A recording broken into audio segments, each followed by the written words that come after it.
কলিঙ্গ নগরে দধিমুখ নামে এক রাজা ছিলেন। সেই রাজা ছিলেন মাগো ধর্মপরায়ণ। তিনি ছিলেন ধার্মিক রাজা, ধর্মে কর্মে মনস্থির। কিন্তু একটা দুর্ভাগ্যের বিষয়, একটা দুঃখের বিষয় যে ওই রাজার কোনো সন্তান ছিল না।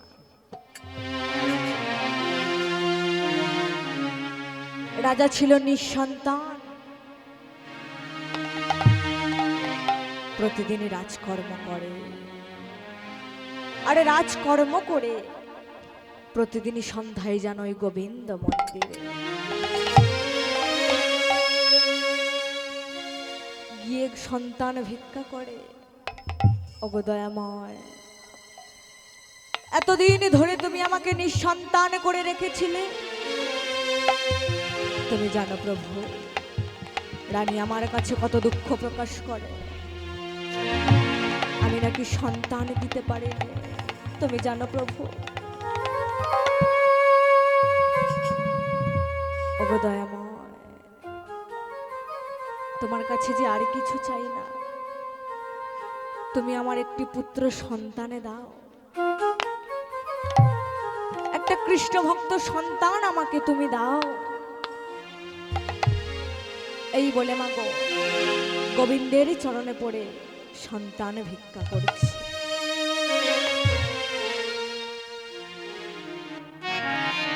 আমার একটি সন্তান দাও হে ঠাকুর তোমার সেবার তরে। আমার একটি সন্তান দাও হে ঠাকুর তোমার সেবার তরে। আমার একটি সন্তান দাও হে ঠাকুর তোমার সেবার তরে। আমার একটি সন্তান দাও হে ঠাকুর তোমার সেবার তরে। যেদিন থাকবো না আর এইভাবে কি রাখবে তোমার ঘরে। যেদিন থাকবো না আর এইভাবে কি রাখবে তোমার ঘরে। আমার একটি সন্তান দাও হে ঠাকুর তোমার সেবার তরে। আমার একটি সন্তান দাও হে প্রভু তোমার সেবার তরে। ঠাকুর তোমার সেবার তরে। এই বলে মাগো গোবিন্দের চরণে পড়ে সন্তান ভিক্ষা করছে। গোবিন্দ তিনি আর সইতে পারলেন না। গোবিন্দ তিনি দৈব বাণী করিলেন, শোনো রাজা দধিময়, তুমি বিধান অনুসারে একটি পুত্রষ্টি যজ্ঞ করো, আর ওই পুত্রষ্টি যজ্ঞ করার ফলে রানীর গর্ভ সঞ্চার হবে, আর সেই সন্তান হবে আমার পরম ভক্ত। এই স্বপ্ন দেখে মাগো রাজা আরে নিদ্রা ভঙ্গ হয়ে গেছে। আরে যে এই না নিদ্রা ভঙ্গ হয়ে গেছে, চারিদিকে খুঁজছে কে দেখা দাও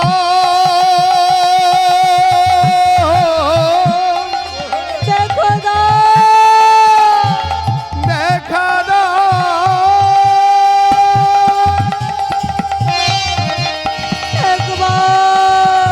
একেবারে দেখা দাও।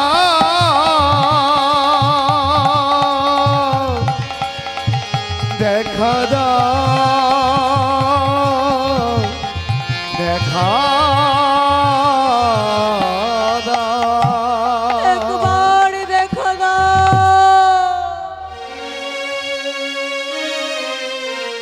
ওগো প্রভু, আজ তোমাকে আমি এত করে ডাকলাম প্রভু,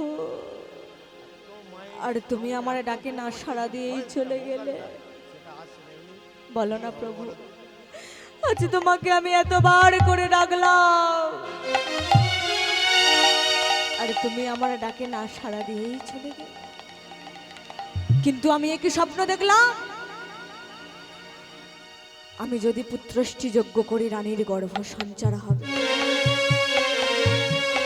আমি যদি পুত্রষ্টি যজ্ঞ করি আমার রানীর গর্ভ সঞ্চার হবে। না না, এ কথা কি আমার রানীকে জানাতে হবে? এই বলে মাগো প্রবাদ হতে না হতে ছুটতে ছুটতে চলেছে রানীর ঘরের দিকে। আরে ডাকতে ডাকতে যাচ্ছে, রানী ও গো রানী, ও গো রানী, ও গো রানী, বাহিরে এসো রানী, একবার বাহিরে এসো, একবার বাহিরে এসো রানী।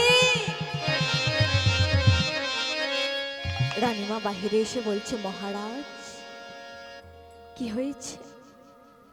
তুমি এমন ভাবে চিৎকার করতে করতে আমাকে ডাকছো, বলো না স্বামী কি হয়েছে? তুমি অমন ভাবে চিৎকার করতে করতে ছুটতে ছুটতে আসছো। রানী একটি সুখের সংবাদ আছে রানী, একটি সুখের সংবাদ। মহারাজ কি সুখের সংবাদ? বলো না স্বামী, শুনবে? তবে তুমি শোনো রানী, তবে তুমি শোনো, তুমি শোনো রানী, তুমি শোনো রানী, সুখের সংবাদ, সুখের সংবাদ কহিব আমি সকল কথা। শোনো রানিয়া সুখের সংবাদ, কহিব আমি সকল কথা। শোনো রানিয়া সুখের সংবাদ, কহিব আমি সকল কথা। শোনো রানিয়া সুখের সংবাদ, কহিব আমি সকল কথা। আমি হেরেছি স্বপন আসিবে নন্দন, হেরেছি স্বপন আসিবে নন্দন। আমি হেরেছি স্বপন আসিবে নন্দন, হেরেছি স্বপন আসিবে নন্দন। ঘুচিবে মদের সকল ব্যথা। শোনো রানিয়া সুখের তাই গৌর হরিবল হরিবল হরিবল সকল কথা। শোনো রানিয়া সুখের সংবাদ, কহিব আমি সকল কথা। কহিব আমি সকল কথা। তামাগো রাজা রানীকে দেখে সব কথা জানালেন। আজকে রানীমা খুব আনন্দে আত্মহারা, যে এতদিন ধরে আমি নিঃসন্তান ছিলাম, আমার কোনো সন্তান ছিল না, আজ আমার সন্তান হবে। তামাগো রাজবাড়িতে সবাই আনন্দ করে, আর একজন হিংসায় জ্বলে মরে। সে কে গো মা? সে হলো রাজার মন্ত্রী, নাম তার ধৃষ্ট বুদ্ধি। মনে প্রচুর লোভ জন্মালো যে ওই রাজার না আছে দাদা, ওই রাজার না আছে ভাই, ওই রাজার নিজের বলতে কেউ নেই। আরে রাজার যদি ওই সন্তান হয়, তাহলে তো ওই সন্তানই এই রাজ্যের ভোগ ওই সন্তানই পালন করবে। কিন্তু না, এমন ভুল কাজ আমি কিছুতেই করতে দিতে পারবো না, এমন ভুল কাজ আমি কিছুতেই করতে দিতে পারি না। এই বলে মাগো ছলনা করে রাজার এক দাসীকে ডাকছে, দাসী ও দাসী, এদিকে এসো তো দাসী, এদিকে এসো। দাসী, তুমি প্রতিনিয়ত রাজাকে খাবার পরিবেশন করো না দাসী? মানে মাগো বুঝতে পারছেন রাজরাজাদের ব্যাপার তো, তাই আলাদা আলাদা কর্মচারী। দাসী, তুমি প্রতিনিয়ত তো রাজাকে খাবার পরিবেশন করো। বলে, কেন মন্ত্রী মহাশয়, রাজাকে খাবার পরিবেশন করতে গিয়ে কি কোনো কিছু ভুল ত্রুটি হয়েছে? বলো না, রাজাকে খাবার পরিবেশন করতে গিয়ে কি কোনো কিছু ভুল ত্রুটি হয়েছে? আরে না না দাসী, তুমি ভুল কাজ করনি দাসী, তুমি ভুল কাজ করনি। তবে দাসী, আমি তোমাকে একটি কাজ দেব, আরে সেই কাজটি তোমাকে করতে হবে দাসী। আরে সেই কাজটি আমি আর তুমি ছাড়া জানো না, আর অন্য কেউ না জানতে পারে।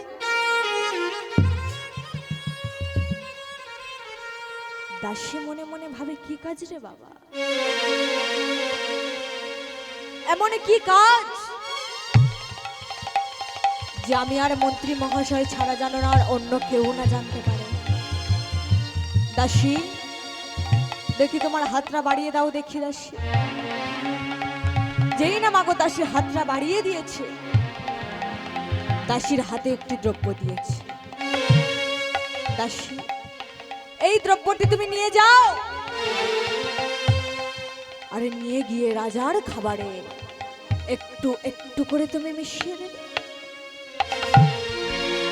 ও এই কাজ, ই আবার কোনো কঠিন কাজ নাকি? এই কাজ আমি পারবো তো? এ তো খুব সহজ কাজ। কিন্তু মন্ত্রী মহাশয়, তুমি যে এই দ্রব্যটি আমাকে দিলে, দ্রব্যটি কি? কি মা, দাসী কি প্রশ্ন না করে থাকতে পারে? দাসী বলছে, এমনই কি যে রাজার খাবারে একটু একটু করে মিশিয়ে দিতে হবে। আর তখন মাগো রানীমা ছিলেন গর্ভবতী, তাই তাকে আলাদা একটি কুঠিরে নির্মাণ করে সেখানে রেখে এসেছিল। আর মাগো সেই দাসী বিষ খাবার রাজাকে প্রতিনিয়ত দিতে লাগলো।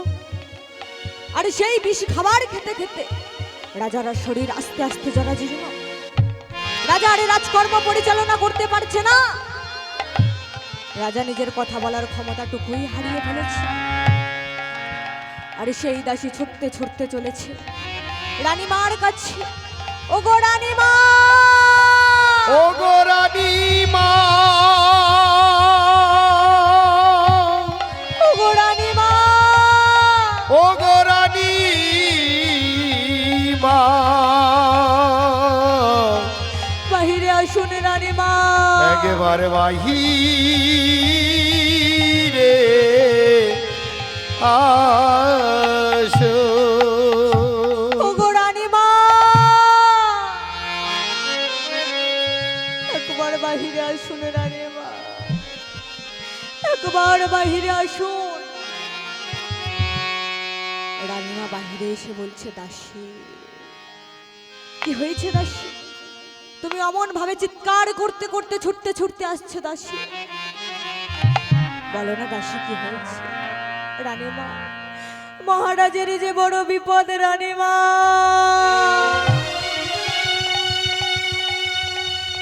আপনি শীঘ্রই করে চলুন রানীমা, মহারাজের যে বড় বিপদ। মহারাজ, আমার মহারাজের কি হয়েছে দাসী? বলো না দাসী, চলুন রানীমা, দেখবে চলুন মহারাজ যে আর আমাদের মধ্যে বেঁচে নেই। এই বলে মাগো রাজরানী সুশীলা ছুটতে ছুটতে চলেছে। আর যেই না গিয়ে রাজবাড়ির দরজাখানা খুলেছি, চারিদিকে নিঃসতর্ক স্বামীর মৃতদেহ খাটের উপরে পড়ে আছে।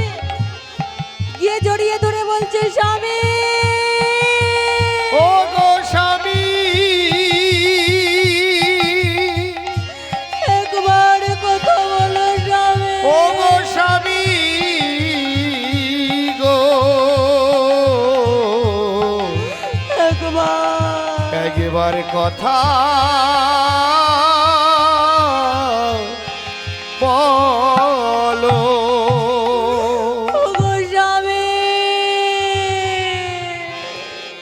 ও স্বামী গো,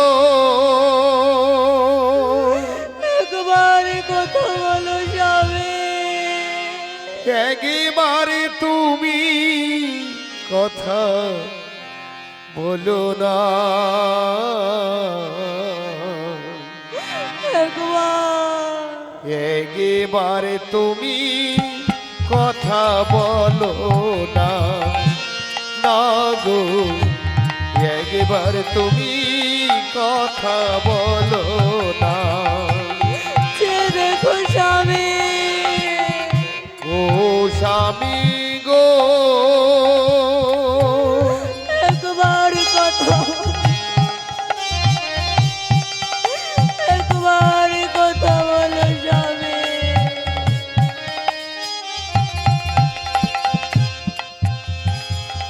ঝরা ফুল বুকে তুলে নিয়ে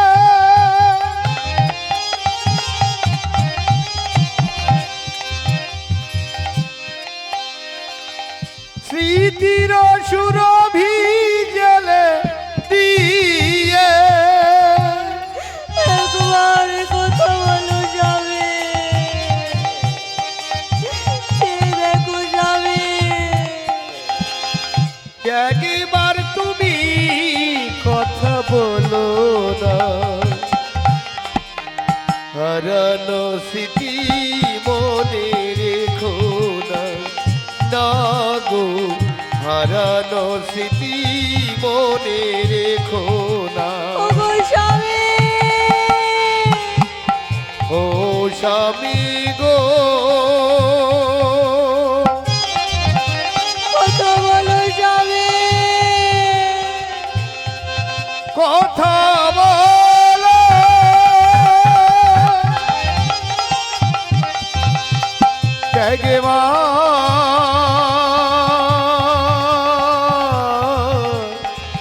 কথা বলো,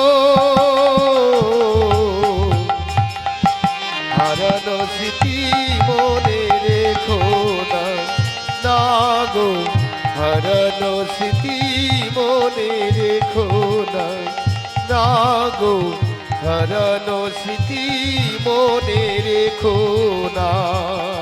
ওগো স্বামী,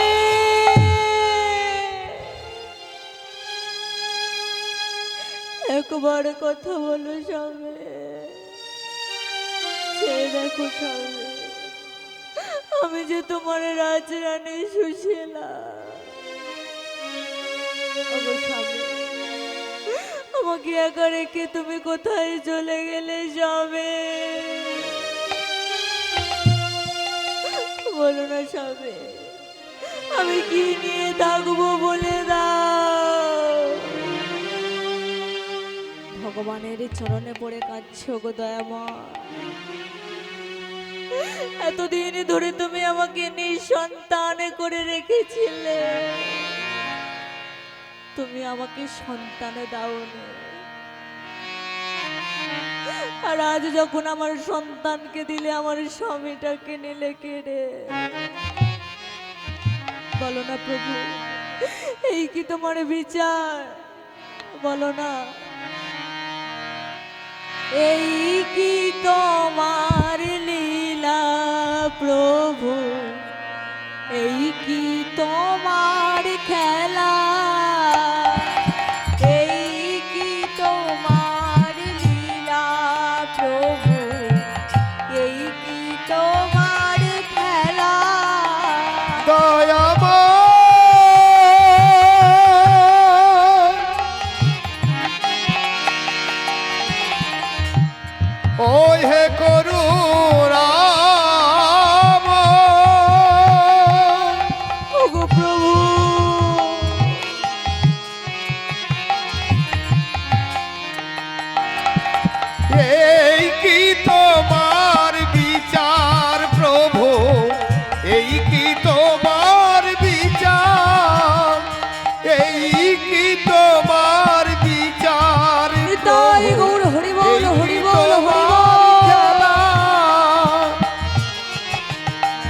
ভগবান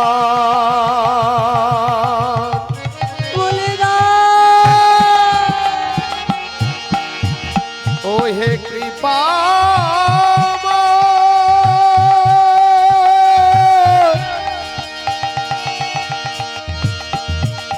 একবার করুণা কর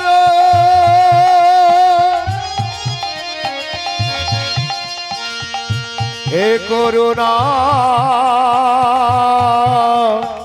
করুণা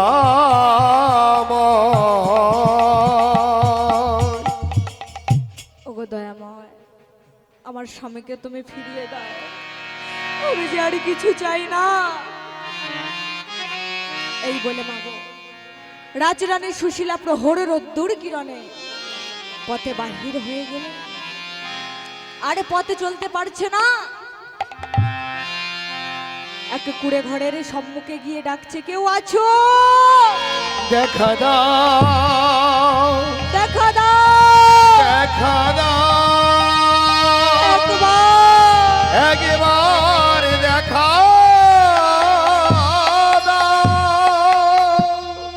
আর মাগো সেই কুড়ে ঘরের সম্মুখে থেকে একটি বৃদ্ধা লাঠি ঠুকে ঠুকে কাছে এসে বলছে, বলো কে তুমি? অমন ভাবে চিৎকার করতে করতে আমাকে ডাকছো।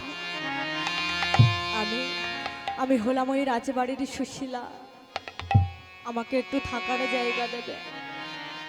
আজকে আমি রাজরানী সুশীলা হয়ে, পাগলিনী হয়ে, উলমাদিনী হয়ে রাস্তায় রাস্তায় ঘুরে বেড়াচ্ছি। রাজরানী মেরা ভিখারিনী গিরিধারী তোমার